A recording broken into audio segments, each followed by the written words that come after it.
날 깨끗하게 하셨네. 그 용서와 사랑을 주셨네. 주님 보좌에 계신 귀한 어린 양, 이 면류관 드립니다. 찬양 드립니다.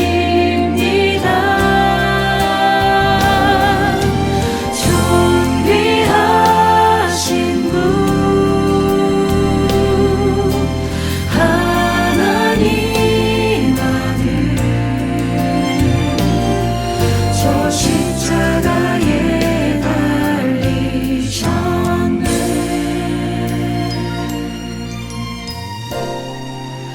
보좌에 계신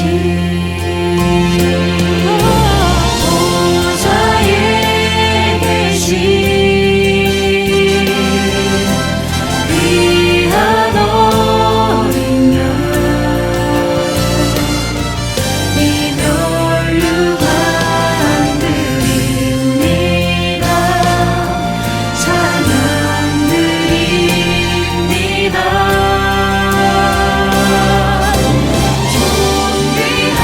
존귀하신 분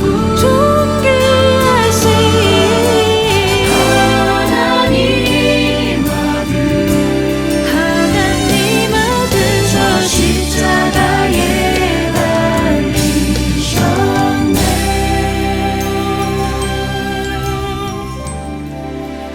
보좌에 계신 귀한 어린 양,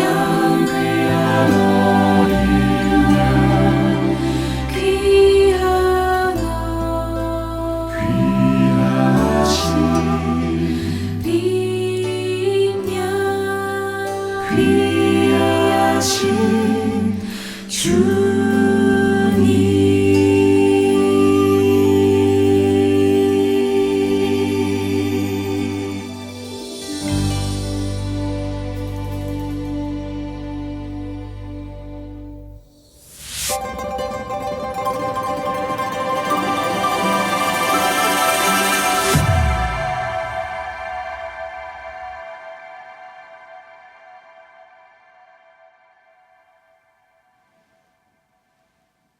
성도 여러분들 안녕하십니까? 행복한 안식일을 시작하는 시간이 되었습니다. 이제 함께 찬미를 부르시면서 이 예배를 열어가겠습니다. 처음에 부르실 찬미는 206장 찬미입니다. 오랫동안 기다리던 주여. 혼성중창 찬양팀의 찬양 인도로 함께 부르시겠습니다.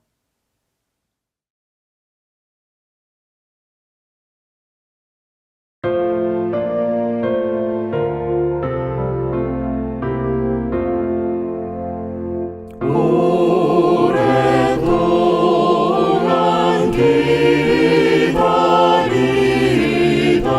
주여 강림하셔서 죄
다음 찬미는 240장 찬미입니다. 주 예수 크신 사랑. 혼성중창 찬양팀의 찬양인도로 함께 부르시겠습니다.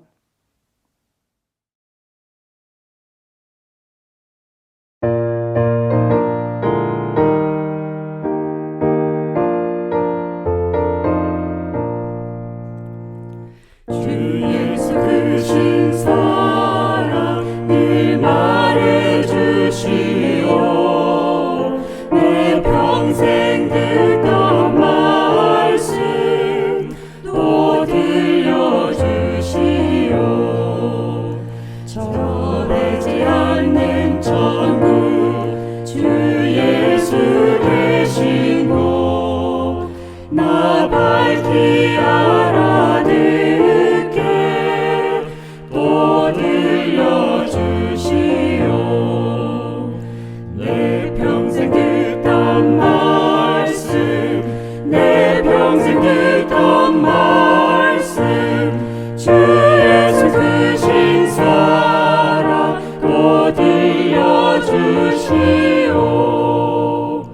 주 예수 나를 위해 이 세상 오셔서 나 같은 죄인 위해 피 흘려주셨네. 날 구속하신 은혜 늘 잊기 쉬우니 이 복스러운 말씀 또 들려주시오. 내 평생 듣던 말씀 내 평생 듣던 말씀 주 예수 크신 사랑 또 들려주시오.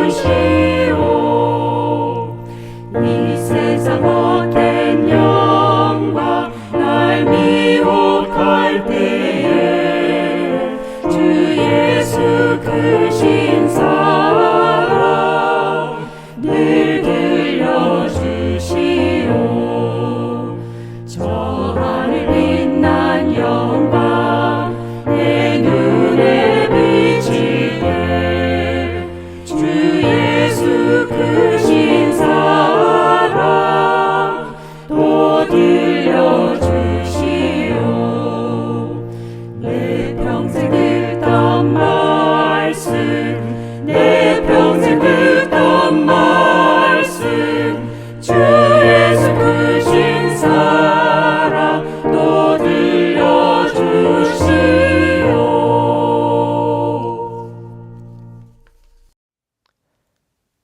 다음 찬미는 은혜라고 하는 찬양입니다. 혼성중창 찬양팀의 찬양으로 함께 부르시겠고요. 이 찬미를 부르신 후에는 김영자 집사님께서 기도를 인도하시겠습니다.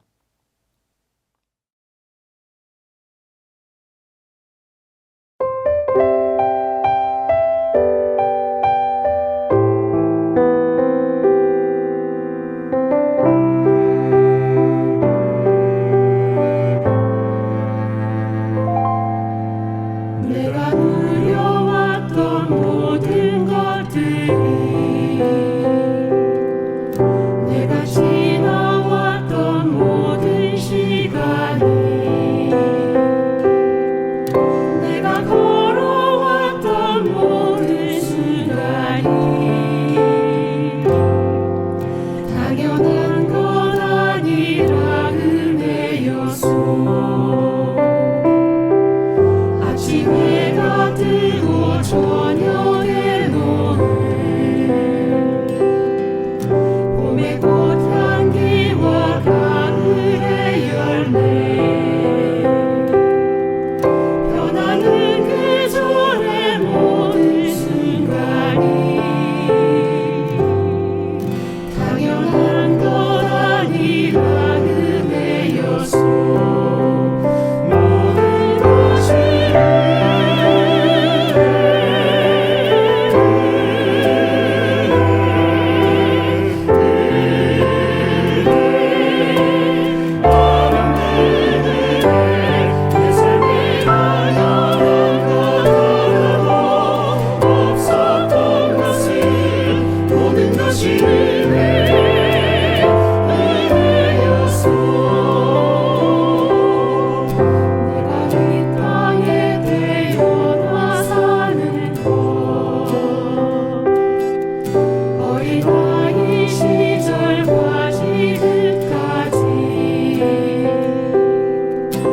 숨을 쉬며 살며 꿈을 꾸는 삶 당연한 것 아니라 은혜였소 내가 하나님의 자녀로 살며 오늘 찬양하고 예배하는 삶 복음을 전할 수 있는 축복이 당연한 것 아니라 은혜였소 모든 것이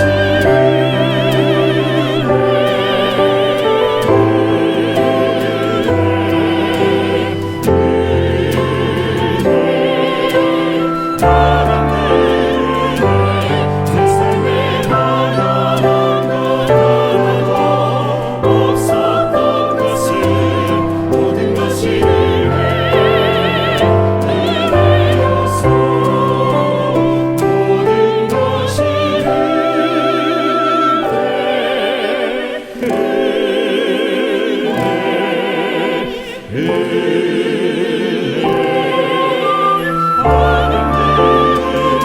내 삶에 바라는 것 하나도 없었던 것을 모든 것이 은혜였소 모든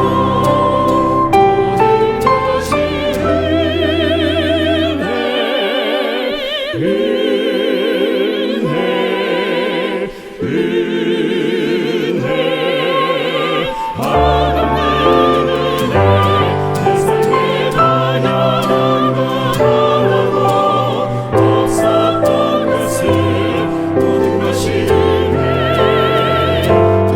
은혜였소 모든 것이 은혜였소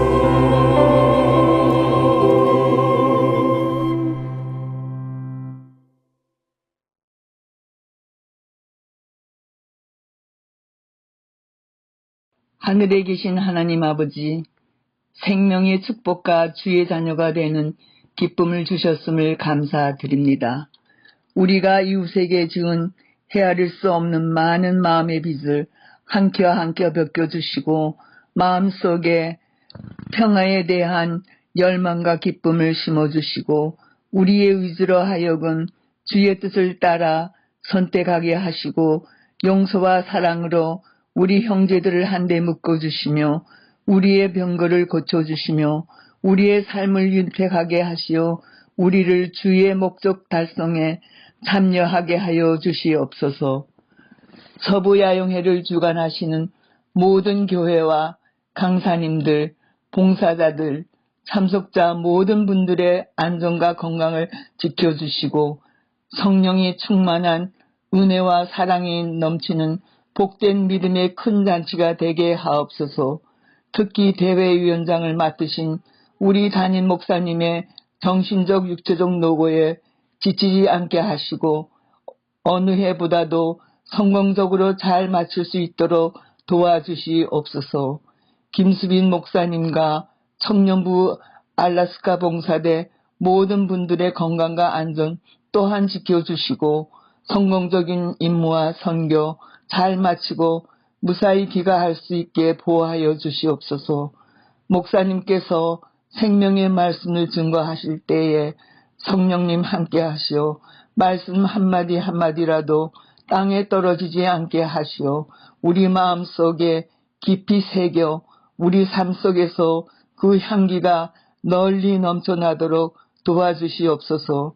우리 죄를 대속하여 십자가에 죽으신 예수 그리스도의 이름 받들어 간절히 기도합니다. 아멘.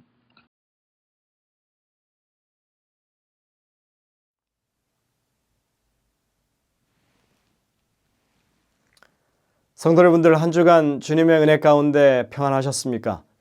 오늘 우리가 맞는 이 안식일이 정말 평안하고 기쁨이 넘치는 귀한 안식일 되시기를 간절히 바랍니다. 영어부 청년들은 지금 알래스카에서 열심히 막바지 선교 봉사를 하고 있습니다. 일주일 내내 기도로 후원해 주신 성도님들께 감사를 드립니다. 원래 선교사는 가는 선교사가 있고 보내는 선교사가 있습니다. 비록 현장에 같이 있지는 못하지만 자금으로 또는 기도로 후원하는 우리 모두가 다 선교사인 것입니다. 우리가 예수님의 재림의 그날까지 이러한 선교 정신을 가지고 사는 것이 얼마나 큰 축복인지 여러분들 경험하게 되시기를 바랍니다. 이제 2026년 서부 야영회 시작이 한 주 남짓 남았습니다. 이번 야영회를 위해서 계속해서 기도해 주시기를 당부를 드립니다. 저는 선발대와 함께 다음 주 목요일에 PUC로 올라갑니다. 잘 준비하고 잘 마치고 돌아오겠습니다. 이번 안식일에는 삼육대학교 총장이신 제혜종 목사님께서 오셔서 말씀을 주시겠습니다. 야영회 때문에 이번 7월 달에는 여러분의 목사님들이 말씀을 주시게 되겠습니다. 풍성한 말씀의 잔치가 되시기를 기도합니다. 오늘은 앤드류스 한인교회를 섬기시는 서상교 목사님께서 말씀을 준비하셨습니다. 이제 준비된 특창을 들으신 후에 말씀을 듣도록 하겠습니다. 은혜가 가득 넘치는 귀한 시간 되시기를 간절히 바랍니다.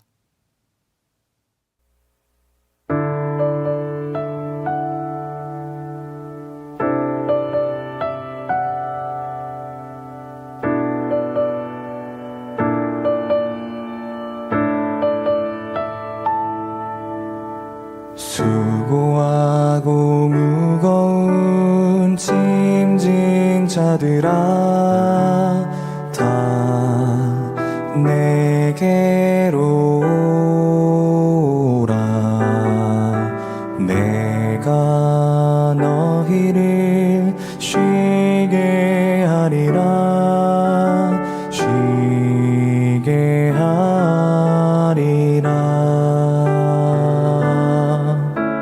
수고하고 무거운 짐진 자들아 다 내게로 오라. 내가 너희를 쉬게 하리라. 쉬게 하리라. 나는 마음이 온유하고 겸손하니 나의 멍에를 메고 내게 배우라. 그러면 너희 마음이 쉼을 얻으리니 이는 내 멍에는 쉽고 내 짐은 가벼우니라.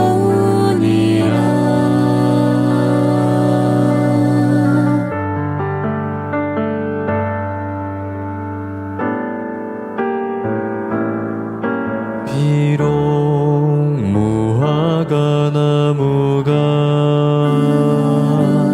무성치 못하며 비록 포도나무에 열매가 없으며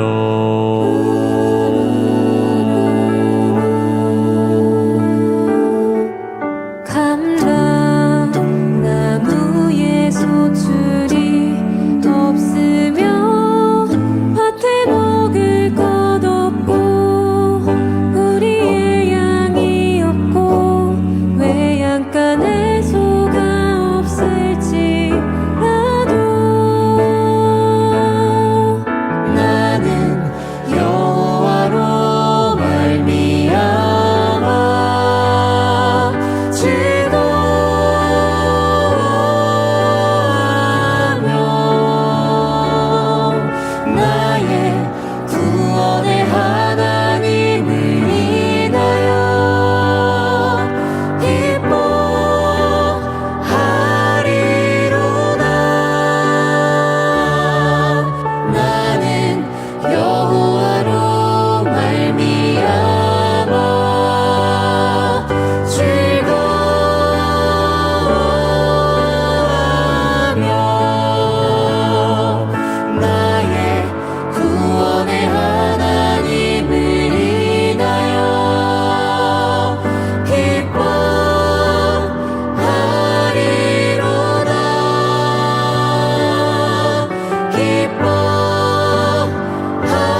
자들아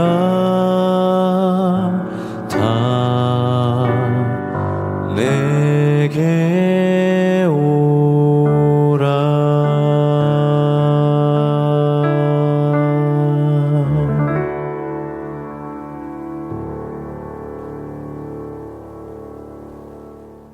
성도 여러분, 안녕하십니까? 평안한 안식일입니다. 부디 하나님의 보호하심과 그리고 성령님의 임재가 각 가정에 함께 하시기를 기도합니다. 마지막 시대를 살아가는 우리 그리스도인들이 가져야 할 영적 준비의 자세들이 무엇인지를 함께 말씀을 통하여 묵상해 보도록 하겠습니다. 말세의 시대를 살아가고 있는 우리들에게 우리 재림교회의 종말적 교리에 대하여 분명히 소개하고 그 믿음을 다시 한번 확고히 하는 시간이 되기를 간절히 소망합니다. 오늘은 하늘 성소에서의 그리스도의 봉사라는 주제를 함께 나누도록 하겠습니다. 혹시 여러분들은 이런 생각을 안 해보셨는지요? 예수님께서 우리를 다시 데리러 오시겠다고 약속한 지 어느덧 2000년의 시간이 흘러가고 있습니다. 2000년의 시간, 우리는 참으로 오랜 시간 기다렸습니다. 그런데 왜 주님은 아직 오시지 않고 계신 것일까요? 십자가에서 우리의 구원을 이루신 이후에 무엇을 더 하셔야 하는가? 지금은 우리 주님께서 어디에서 무엇을 하고 계시는가? 오늘의 말씀을 통해서 그 질문에 대한 답을 찾을 수 있으리라 확신합니다. 여기 그림에 있는 것처럼 저녁 제사 시간이 되자 제사장은 예루살렘 성전 뜰에서 희생제물인 어린 양을 드릴 준비를 갖추고 서 있었습니다. 그가 희생제물을 죽이고자 칼을 들자 갑자기 땅이 진동하기 시작했습니다. 그는 놀라서 칼을 떨어뜨렸고 어린 양은 도망을 치게 됩니다. 이런 지진의 소음 속에서 그는 보이지 않는 손이 성전의 휘장을 위에서부터 아래로 찢는 요란한 소리를 듣게 됩니다. 마태복음 27장 51절에서는 이 장면을 이렇게 묘사하고 있지요. 이에 성소 휘장이 위로부터 아래까지 찢어져 둘이 되고 땅이 진동하며 바위가 터지고. 무슨 일이 일어난 것일까요? 왜 성소의 휘장은 찢어진 것일까요? 그때 예루살렘 성전 밖 저 죽음의 골고다 언덕에서는 검은 구름이 십자가를 둘러싸기 시작했습니다. 그리고 그곳에서 그날 하나님의 참 유월절 어린 양이셨던 예수님은 다 이루었다라고 부르짖으신 후에 이 세상의 죄를 지시고 운명하셨습니다. 요한복음 19장 30절에서는 이 장면을 이렇게 기록합니다. 예수께서 신 포도주를 받으신 후 가라사대 다 이루었다 하시고 머리를 숙이시고 영원히 돌아가시니라. 바로 이 장면은 예수님의 십자가의 희생과 구약의 성소와 제사 의식이 매우 밀접한 관계가 있음을 보여주는 장면입니다. 이것이 바로 여러 세기를 통하여 성전의 봉사가 가리켜온 바로 그 사건이 이루어진 것이기 때문입니다. 구약시대 수백 년의 시간 속에서 죽어가던 유월절 어린 양, 그 희생제물의 원형께서 이제 십자가에서 죽으셨습니다. 드디어 표상과 실체가 만나는 순간이었습니다. 히브리서 9장 12절은 이렇게 우리들에게 설명합니다. 염소와 송아지의 피로 아니하고 오직 자기 피로 영원한 속죄를 이루사 단번에 성소에 들어가셨느니라.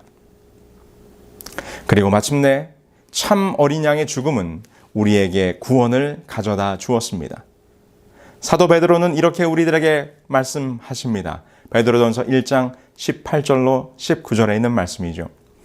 너희가 알거니와 너희 조상의 유전한 망령된 행실에서 구속된 것은 은이나 금같이 없어질 것으로 한 것이 아니요 오직 흠없고 점없는 어린 양 같은 그리스도의 보배로운 피로 한 것이니라. 구주께서는 우리를 위한 참 어린 양이 되셔서 그분의 속죄 희생을 십자가에서 완성하셨습니다. 이제 표상과 실체가 만났기 때문에 이 희생을 예표하는 모든 의식들은 폐지되었습니다. 그래서 휘장은 찢어졌고 칼은 떨어뜨려졌고 어린 양은 도망치게 된 것입니다. 그러므로 우리는 더 이상 동물의 피로 희생 제사를 진행하지 않는 것입니다. 여기서 우리는 한 가지를 분명히 기억해야 합니다. 구약의 성소제도와 모든 절기들이 이처럼 모든 표상의 원형과 실체이신 예수님의 구속사업을 예표하고 있다는 것입니다. 이 말은 곧 무엇을 의미하는가? 구약의 성소제도와 절기들을 생각할 때 우리를 구원하시는 구속사업은 십자가에서 끝나는 것이 아니라 그 이후에 다른 과정이 더 있다는 것을 우리들에게 알려주고 있는 것이죠. 그것은 십자가의 희생 이후에 펼쳐지는 예수님의 부활과 숭천은 그분께서 더 이상 어린 양이 아니고 제사장으로서 봉사하시는 바로 하늘 성소로 이어짐을 우리는 깨달아야 합니다. 그래서 오늘 우리는 이 시간에 십자가 이후에 하늘 성소에서 진행되고 있는 예수님의 대제사장으로서의 사역에 대하여 우리가 말씀을 통해 찾아보려고 하는 것입니다. 오늘의 주제인 하늘 성소에서의 그리스도의 봉사에 대하여 이해하기 위해서 먼저 우리는 하늘 성소의 존재에 대하여 생각을 해 보아야 합니다. 출애굽기 25장 8절로 9절에 보면 하나님께서 모세에게 성소를 지으라 말씀하시며 이렇게 언급하셨습니다. 내가 그들 중에 거할 성소를 그들을 시켜 나를 위하여 짓되 물은 내가 내게 보이는 대로 장막의 식양과 그 기구의 식양을 따라 지을지니라. 하나님께서 모세에게 보여주시는 원형이 있었고 그 원형의 모양을 따라 성소와 각종 기구들을 제작했다는 것입니다. 성경은 모세가 지은 성소를 그래서 히브리서 9장 23절 또 24절에 보면 하늘에 있는 것들의 모형 혹은 참것의 그림자라고 부르고 있는 것이지요. 그렇다면 여러분, 모세가 보았던, 모세가 따라 만들었던 그 성소의 원형은 어디 있을까요? 신약 성경은 성소, 곧 하늘 성소가 있다고 하는 것을 우리들에게 암시해주고 있어요. 그래서 여러분 성경 전체를 전반적으로 살펴보시면 성경은 한결같이 하늘 성소의 존재를 이야기하고 있습니다. 여기 말씀을 한번 보실까요? 시편 11편 4절에 이렇게 기록합니다. 여호와께서 그 성전에 계시니 여호와의 보좌는 하늘에 있으며 그 눈이 인생을 통촉하시고 그 안목이 저희를 감찰하시는도다. 여호와께서 성전에 계신데 그 여호와의 보좌가 어디에 있는 것이라고요? 하늘에 있는 것이라는 것입니다. 여기 미가서 1장 2절로 3절에 보면 또한 이렇게 기록합니다. 백성들아 너희는 다 들을지어다. 땅과 거기 있는 모든 것들아 자세히 들을지어다. 주 여호와께서 너희에게 대하여 증거하시되 곧 주께서 성전에서 그리 하실 것이니라. 여호와께서 그 처소에서 나오시고 강림하사 땅의 높은 곳을 밟으실 것이라.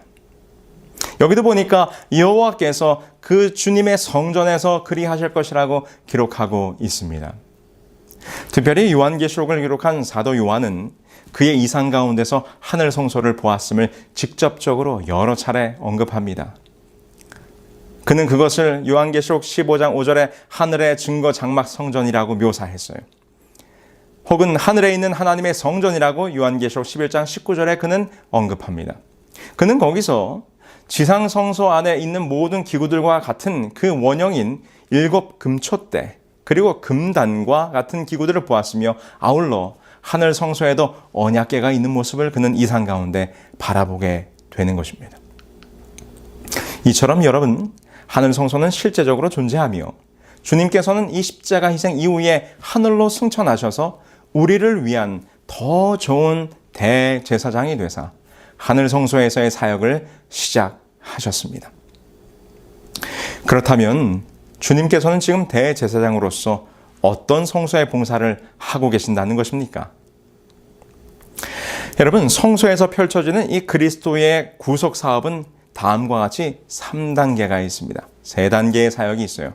첫 번째는 대속적 희생, 두 번째는 제사장의 중보, 그리고 마지막 세 번째는 마지막 심판의 장면들이 이 성소의 봉사 속에서 예수 그리스도의 구속 사역을 세 가지로 나누어 우리들에게 예표하고 있는 것입니다.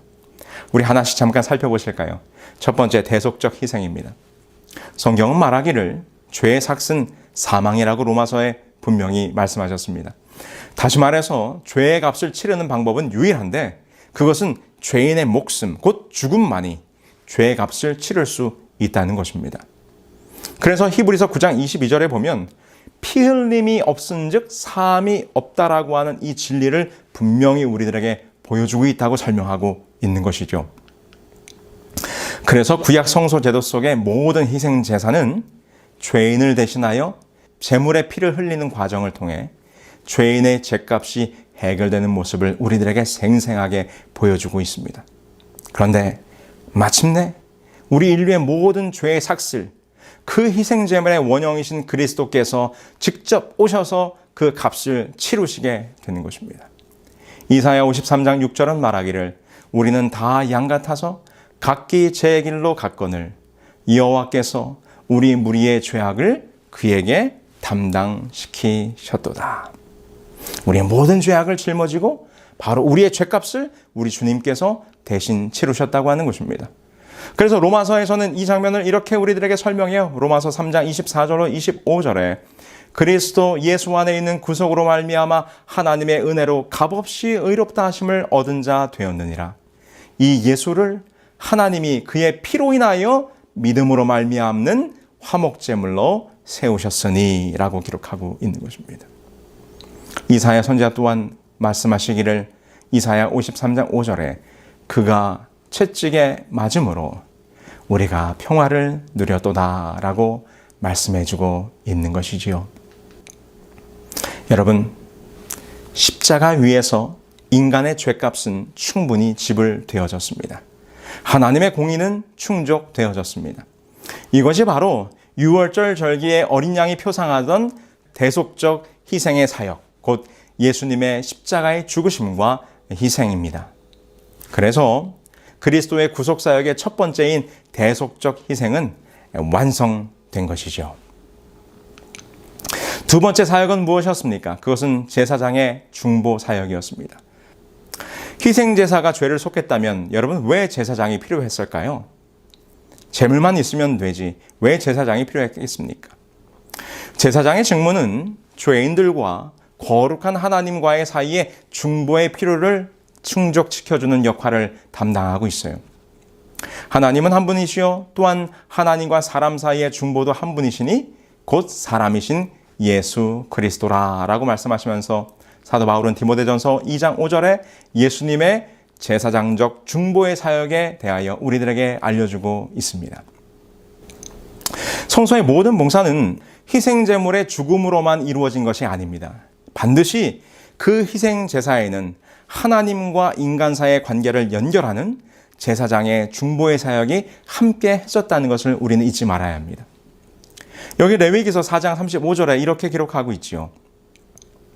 그 모든 기름을 화목제 어린 양의 기름을 취한 것 같이 취하여 단 위 여호와의 화제물 위에 불사를 지니 이같이 제사장이 그의 범한 죄에 대하여 그를 위하여 속죄한즉 그가 사함을 얻으리라.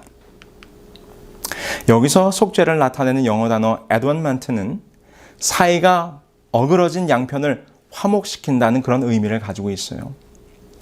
그리스도의 속죄의 죽음이 세상을 하나님과 화목시킨 것처럼 그분의 중보, 하나님과의 하나됨을 완성시켜 주게 된 것입니다. 그래서 사도 바울은 이것을 로마서 5장 10절에 이렇게 설명하고 있습니다. 곧 우리가 원수 되었을 때에 그 아들의 죽음으로 말미암아 하나님으로 더불어 화목되었은즉 화목된 자로서는 더욱 그의 살으심을 인하여 구원을 얻을 것이니라. 여러분, 이것이 구약의 성서 봉사 속에서 이러한 모습으로 이루어졌습니다. 죄인을 대신하여 죽은 속죄제물의 피는 다음에 두 가지 방법 중 하나로 사용되었어요. 첫 번째는 성소 안으로 가져왔을 때 성소 안 휘장 앞에 뿌려지거나 분향단 뿔에 그 피가 발려지기도 했습니다. 둘째, 만약에 이 피가 성소 안으로 들어오지 않을 때는 그것이 번제단의 뿔에 발려졌는데 만약에 그럴 경우에는 제사장이 그 희생 제물의 고기의 일부를 친히 먹게 됩니다. 이것이 무엇을 의미하는가 하면 제사장이 피를 가지고 성소 안으로 들어가든지 혹은 그 고기의 일부를 먹든지 이 모든 경우는 그들의 죄와 형벌이 성소와 제사장에게 옮겨진 바 되었다라고 하는 의미를 나타내는 것입니다. 그래서 죄인은 자신의 죄를 대신 짊어지신 제사장을 힘입어 하나님 앞에 나아갈 수 있게 되는 것이지요. 히브리서 7장 25절에 그래서 이렇게 언급하는 것입니다. 그러므로 자기를 힘입어 하나님께 나아가는 자들을 온전히 구원하실 수 있으니 이는 그가 항상 살아서 저희를 위하여 간구하심이니라. 여러분, 바로 이것이 성소에서의 그리스도의 두 번째 사역, 제사장으로서의 중보 사역을 나타내는 것입니다. 이제 마지막 장면으로 한번 가볼까요? 성소에서의 그리스도의 구속의 사역, 마지막 사역은 무엇인가? 그것은 바로 심판의 사역입니다. 이것은 유대인들의 절기 가운데 대속죄일과 관련되어져 있습니다. 성소의 모든 예식들이 예수님의 구속의 사역을 표상하고 있듯이 유대인들의 절기들이 각각 예수님의 구속 사역의 면면을 표상하고 있는데요. 여기 한번 화면을 보실까요? 자, 이와 같이 유대인들의 절기들이 있습니다. 첫 번째로 유월절. 유월절은 어떻게 그리스도의 구속 사역을 표상하는가? 우리의 죄를 대신하여 죽으신 예수 그리스도의 십자가의 희생을 예표하는 것입니다. 무교절은 어떻습니까? 유월절과 이어지는 절기로서 누룩 없는 빵을 먹는 절기였습니다. 이것은 바로 죄가 없이 죽으신 예수 그리스도를 상징하고 있는 것이죠. 초실절은 어떻습니까? 첫 열매를 바치는 절기로서 예수님께서 이 부활의 첫 열매가 되심을 나타내는 절기입니다. 곧 예수님의 부활을 표상하는 것이죠. 그 다음에 오순절은 어떻습니까? 초실절 이후에 50일째가 되는 날로서 바로 예수님께서 하늘로 승천하시고 이 땅에 성령님이 강림하셨음을 나타내는 것입니다. 그 다음 가을 절기는 무엇인가 하면 나팔절이에요. 나팔절은 곧 다가올 대속죄를 알리고 준비하게 하는 절기로서 곧 하늘 성소에서 펼쳐진 마지막 대속죄일 재림전 심판이 시작될 것이라고 하는 경고를 우리들에게 나타내주는 절기입니다. 그리고는 대속죄일이 이어지게 됩니다. 대속죄일은 어떤 절기인가? 지난 1년 동안의 모든 백성들의 죄를 속하고 성소를 정결케 하는 하늘 절기로서 바로 예수님의 대제사장으로서의 중보 사역과 재림전에 있게 될 심판을 우리들에게 표상적으로 보여주는 절기입니다. 그리고 마지막 절기는 무엇입니까? 장막절이죠. 가나안에 도착한 백성들이 광야의 삶을 기억하며 감사하며 잔치하는 절기로서 대속죄일 이후에 곧 재림전 심판이 끝난 이후 예수 그리스도의 재림으로 말미암아 하늘에 간 백성들이 누리게 될 하늘 잔치를 표상하고 있는 것입니다. 그러므로 여러분, 유월절 어린 양으로서 십자가에 죽으시고 초실절의 열매로 부활하신 예수님께서는 지금 하늘의 대제사장으로서 올라가셔서 하늘에서 펼쳐지고 있는 이 대속죄일의 절기를 주관하고 있음을 우리는 이 절기의 표상을 통해서 깨달을 수 있는 것입니다. 그런데 여러분, 이 대속죄일의 사건들은 하나님의 마지막 심판의 세 국면을 설명합니다. 그것은 첫 번째 재림전 심판, 두 번째는 천년기의 심판, 그리고 마지막 세 번째는 천년기의 끝에 이루어지는 집행심판을 나타내는데요. 오늘 이 시간에는 재림전 심판에 대해서 우리는 주목하여 볼 것입니다. 우리 천년기의 심판과 집행심판에 대해서는 우리 다음 시간에 다루도록 하겠습니다. 여러분, 그래서 지금 예수님께서는 하늘의 대제사장으로서 지금 대속죄일의 절기를 지금 보내고 계세요. 그렇다면 여러분, 우리는 여기서 대속죄일이 무엇인가에 대해서 깨달아야 합니다. 첫 번째로 이 대속죄일의 의미는 무엇인가? 대속죄일의 중요한 키워드는 정결케 된다는 것입니다. 성소의 휘장에는 1년 내내 뿌려진 피의 흔적이 남아 있었어요. 이것은 그 백성들의 죄악들이 하나님께 고백되었으며 용서되어졌다라고 하는 보증이 되는 것이죠. 그런데 그래서 이 피로 더러워진 성소를 정결케 하고 그 피의 흔적마저 불살라 정결케 함으로 아울러 모든 회중의 죄를 완전히 속하는 날이 바로 대속죄일 정결의 날이 되는 것입니다. 여러분, 이 모든 예식이 대제사장의 진행으로 진행되었어요. 대제사장은 먼저 자기 자신을 위하여 수송아지로 제물을 삼았습니다. 이후에 염소를 잡아 그 피를 가지고 모든 성소와 회막을 정결케 하고 백성들의 죄를 속하는 예식을 집행하게 됩니다. 이로써 수송아지와 염소에 섞어진 피로 말미암아 성막과 성소와 뜰의 모든 장소는 피로 덮여지게 되고 이제 지성소에 고백된 죄에 대한 피의 기록이 남아 있지 않게 되는 것입니다. 바로 그리스도의 피는 우리의 고백된 죄들을 완전히 덮어주는 것을 표상하는 것입니다. 여러분, 이것이 구약시대 대속죄일의 봉사였다면 이제는 그 원형이신 예수께서 우리의 대제사장이 되사 염소의 피가 아니라 더 좋은 제물, 곧 예수 그리스도 자신의 피를 가지고 지성소에 들어가사 우리를 위한 최후의 중보와 정결 예식을 진행하고 계시는 것입니다. 히브리서 9장 23절에 그러므로 하늘에 있는 것들의 모형은 이런 것들로서 정결케 할 필요가 있었으나 하늘에 있는 그것들은 이것들보다 더 좋은 제물로 할지니라 라고 우리들에게 설명합니다. 그리고 나서 중보자이신 그리스도를 대표하는 대제사장은 성소를 더럽혀왔던 죄를 자기 자신이 대신 짊어지고 살아있는 염소 곧 아사셀에게로 그 죄들을 옮겼습니다. 그리고 그 염소는 하나님의 백성의 진영에서 멀리 떠나 광야의 무아지경에서 죽게 된 것이죠. 이 행동은 상징적으로 성소로 옮겨진 백성들의 죄를 영원히 도말하는 그런 의미를 가지고 있는 것입니다. 그러므로 대속죄일은 성소의 정결과 백성들의 완전한 속죄, 그리고 마지막 1년 동안의 성소 안에 있던 모든 죄들을 아사셀 염소에게로 옮기고 그 염소로 하여금 광야로 보내어 모든 죄를 박멸하는 심판의 과정이 이 대속죄일의 사역 가운데 담겨져 있는 것입니다. 이처럼 대속죄일은 심판의 과정을 표상하고 있는데요. 이 재림전 심판의 모습을 조금 더 구체적으로 설명하고 있는 책이 있습니다. 그것은 바로 성경의 다니엘서에 기록되어 있죠. 이 다니엘서에는 이 재림전 심판의 모습이 아주 자세히 기록되어 있습니다. 다니엘서 7장 9절로 10절에 있는 말씀을 보겠습니다. 내가 보니 왕자가 놓이고 옛적부터 항상 계신 이가 좌정하셨는데 그의 옷은 희기가 눈 같고 그의 머리털은 깨끗한 양의 털 같고 그의 보좌는 불꽃이요 그의 바퀴는 타오르는 불이며 불이 강처럼 흘러 그 앞에서 나오며 그를 섬기는 자는 천천히요 그 앞에 모셔 선 자는 만만이며 심판을 베푸는데 책들이 펴 놓였더라. 여기 보면 지금 다니엘이 하늘에서 펼쳐지고 있는 심판의 장면을 보고 있는데 첫 번째로 그곳에 옛적부터 항상 계신 이가 등장합니다. 옛적부터 항상 계신 이는 누구일까요? 느헤미야서 9장 5절에서는 이 옛적부터 항상 계신 이를 다음과 같이 설명합니다. 또 레위 사람 예수아와 감미엘과 바니와 하삼니아와 세레비아와 호디아와 스바냐와 부다이아는 이르기를 너희 무리는 마땅히 일어나 영원부터 영원까지 계신 너희 하나님 여호와를 송축할지어다. 옛적부터 항상 계시니 곧 영원부터 영원까지 계신 바로 여호와 하나님이 이 심판의 장면 속에 등장하고 있는 모습을 보게 되는 것입니다. 그런데 그분이 어디에 앉으셨습니까? 하늘에 왕좌가 놓였는데 그 왕좌 위에 바로 하나님께서 앉으셨다는 것입니다. 그렇다면 그 왕좌와 이 보좌는 무엇을 의미하는 것일까요? 예레미야 17장 12절에서는 이렇게 설명합니다. 영화로우신 보좌여 시작부터 높이 계시며 우리의 성소이시며. 여러분 분명하지요?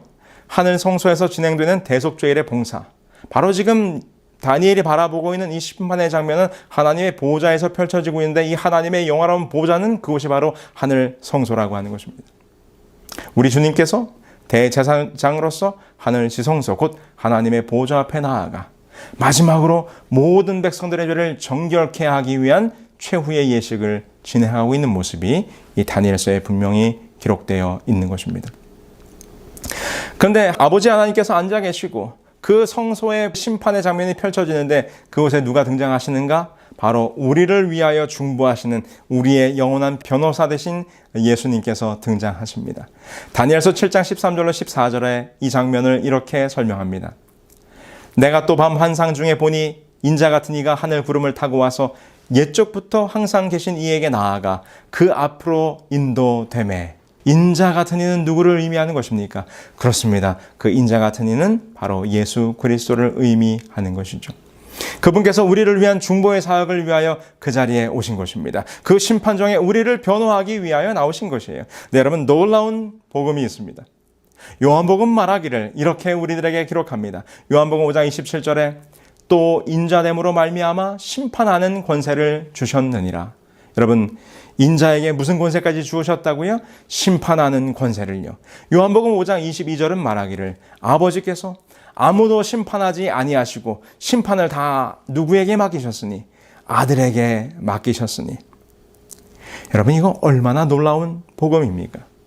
지금 하늘 재판정에서 마지막 성소를 정결케 하는 백성들의 모든 죄를 속하는 대속죄일의 봉사 마지막 재림전 심판이 벌어지고 있는데 그곳에 우리를 위한 변호사이신 예수님께서 나타나셨어요. 근데 그 보좌에 앉으신 여호와 하나님이 무엇을 주셨습니까? 그 변호사이신 예수 그리스도에게 무슨 권세까지요? 심판하는 권한까지 맡기셨으니 여러분, 이 심판은, 이 재판은 이긴 거나 다름이 없는 재판인 것이죠. 여러분, 이 다니엘서에 보면 이 재림전 심판의 목적과 성격을 분명히 우리들에게 설명하고 있어요. 다니엘서 7장 22절에 이렇게 기록합니다. 옛적부터 항상 계신 자가 성도를 위하여 신원하셨다라고 이렇게 기록해요. 네, 여러분, 신원하셨다는 말이 무슨 뜻일까요? 이 신원하셨다는 말을 우리가 좀 더 이해하기 쉽도록 현대인의 성경으로 번역된 것을 제가 읽어드릴게요. 여기 이렇게 기록합니다. 하나님이 오셔서 자기 백성이 유리한 쪽으로 심판을 선언하셨다. 그러자 영원히 살아계시며 가장 높으신 하나님이 오셔서 자기 백성이 유리한 쪽으로 심판을 선언하셨으며 때가 되자 성도들이 나라를 얻었다라고 이렇게 기록합니다. 여러분, 우리는 이 심판이 하나님의 백성들에게 유리한 쪽으로 진행될 것이며 이 심판의 결과로 말미암아 우리는 하늘 왕국을 얻게 될 것이라고 하는 분명한 약속을 보게 되는 것입니다. 여기서 또 우리는 중요한 한 가지를 깨달을 수 있는데요. 바로 이 재림전 심판의 시기입니다. 다니엘서 7장 22절에서 알 수 있듯이 이 심판이 끝난 다음에 구원받은 자들에게 약속된 성도들의 나라가 주어진다라고 성경은 기록해요. 그래서 다니엘서 7장에서는 이것을 거듭 세 번에 걸쳐서 반복해서 이 시간의 순서를 알려주고 있는데 적그리스도의 출현, 곧 작은 뿔의 출현이 있은 다음에 하늘에서 심판정이 열려지고 하늘의 심판이 있은 다음에 하나님의 나라가 임할 것이라고 설명합니다. 다니엘서 7장 9절로 14절 그리고 다니엘서 7장 25절로 27절에. 그러므로 여러분, 여기에서 언급되고 있는 이 심판은 반드시 재림 전에 진행되어야 할, 그래서 우리가 부르는 것처럼 재림전 심판의 장면인 것을 우리는 성서적으로 분명히 이해하게 되는 것입니다. 네, 여러분, 더 놀라운 것은 시편 기자는 이 심판의 의미를 우리들에게 더욱더 분명하게 설명하고 있어요. 여기 시편 9편 7절로 9절에 있는 말씀을 보겠습니다. 시편 9편 7절에 이렇게 기록합니다. 여호와께서 영원히 앉으시며 심판을 위하여 보좌를 준비하셨도다. 심판의 장면이죠. 다니엘서 7장에 기록되는 장면과 똑같아요. 보좌가 펼쳐지고 여호와가 앉으시는 것입니다. 9편 8절에 공의로 세계를 심판하시며 정직으로 만민에게 판결을 내리시는도다. 하나님이 심판하시는데 어떻게 하신다고요? 그분의 공의로 심판을 하신다는 것입니다. 근데 그 심판의 목적이 무엇인가? 시편 9편 9절에 기록하기를 여호와는 압제를 당하는 자의 요새이시요 환난 때의 요새이시로다. 그렇습니다. 시편 기자는 이 심판이 어떠한 심판인지를 우리들에게 분명히 보여주고 있어요. 이것은 두렵고 떨리는 심판이 아니에요. 이것은 이 땅에서 억압당하고 억울한 자들의 그 누명과 억울함을 풀어주는 기쁨의 심판이라고 하는 것입니다. 그래서 여러분, 시편 기자는 이 심판에 대해서 이야기할 때 항상 기쁜 날이라고 이야기합니다. 시편 48편 11절에 주의 심판으로 말미암아 시온산은 기뻐하고 유다의 딸들은 즐거워할지어다. 시편 67편 4절에 온 백성은 기쁘고 즐겁게 노래할지니 주는 민족들을 공평히 심판하시며 땅 위의 나라들을 다스릴 것임이니이다. 시편 103편 6절에 여호와께서 공의로운 일을 행하시며 억압당하는 모든 자를 위하여 심판하시는도다. 여러분, 그래서 이 심판은 기쁜 심판이에요. 두려운 심판이 아닙니다. 이 심판으로 말미암아 우리의 억울함이, 우리의 누명이, 우리의 죄들이 벗어지는 심판입니다. 그러므로 우리는 이 심판으로 말미암아 두려워할 필요가 없는 것이죠. 기뻐하고 즐거워할 수 있는 것입니다. 여러분, 이 재림전 심판에 대한 오해가 없으시게 되길 바랍니다. 지금 그런 하늘 법정에서의 심판이, 이 대속죄일의 절기가 지금 이 시대에 진행되고 있다고 하는 것을 우리는 기억해야 합니다. 그러므로 여러분, 우리는 이 원형적 대속죄일에 살고 있는 것이죠. 레위기 23장 27절에 이렇게 기록하죠. 7월 10일은 속죄일이니 너희에게 성회라. 너희는 스스로 괴롭게 하며 여호와께 화제를 드리라고 말씀하셨어요. 그러므로 오늘 우리는 이 기간 동안 어떠한 신앙적 자세를 가져야 하는가? 하나님은 그분의 모든 백성들이 마음에서 우러나오는 회개를 경험하기를 우리들에게 지금 요구하고 계십니다. 대제사장으로서의 그리스도의 사역이 거의 끝나가고 있습니다. 인간에게 주어진 은혜의 시기가 이제 사라져 가고 있습니다. 우리는 두려워할 필요가 없지요. 예수 그리스도께서 하늘 성소에서 우리를 위해서 봉사하고 계시기 때문입니다. 여기 히브리서에 있는 말씀을 함께 보시겠습니다. 그러므로 우리에게 큰 대제사장이 있으니 승천하신 자 곧 하나님의 아들 예수시라. 우리가 믿는 도리를 굳게 잡을지어다. 우리에게 있는 대제사장은 우리의 연약함을 체휼하지 아니하는 자가 아니요 모든 일에 우리와 한결같이 시험을 받은 자로 돼 죄는 없으시니라. 그러므로 우리가 긍휼하심을 받고 때를 따라 돕는 은혜를 얻기 위하여 은혜의 보좌 앞으로 담대히 나아갈 것이니라. 여러분, 대제사장이 대속죄를 마쳐질 때쯤 바로 욤키푸르의 저녁 때에 유대인들은 그 마지막으로 드리는 기도가 있었습니다. 그것은 느일라라고 하는 기도였어요. 이 느일라라고 하는 기도는 탈무드에 보면 하늘 성전이 닫히는 것과 관련되어져 있다라고 설명이 됩니다. 마지막 대속죄일의 저녁 기도 느일라가 드려지는 동안 우리의 생각, 우리의 운명, 그리고 우리의 모든 심판이 마지막으로 봉인되면서 그 심판이 끝난다라고 유대인들은 생각했다는 것입니다. 그 내용을 담고 있는 것이 느일라죠.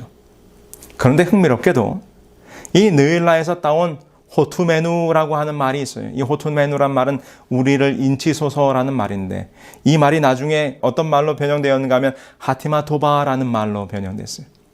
이것이 대속죄일 때 유대인들이 서로에게 하는 인사말로 발전되었어요.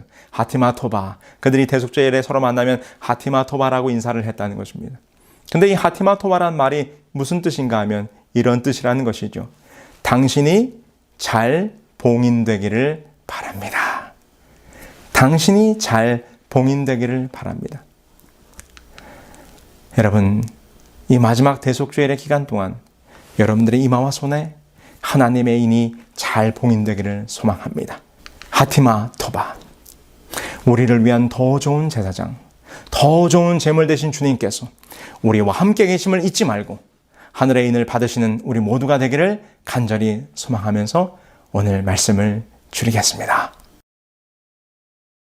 하늘에 계시는 저희들의 아버지 하나님, 오늘도 하늘 지성소에서 저희들을 위해 중보하시는 대제사장 예수 그리스도가 계심에 진심으로 감사드립니다. 이 대속죄일의 기간 우리들의 죄를 자백하고 하나님의 백성으로 봉인되기 위하여 저희들 준비될 수 있도록 도우시며 이 영적 대속죄의 기간을 잘 보내어 우리 주 예수 그리스도 하늘에서의 봉사를 마치시고 이 땅에 내려오실 때 우리 모두가 다 하늘 영광의 자리에 참여하는 주의 백성들 될 수 있도록 인도하여 주시옵소서. 이제 다가온 이 안식일 우리 모두에게 하늘의 평강과 축복이 함께하여 주시옵기를 우리 주 예수 그리스도의 이름으로 축원합니다. 아멘.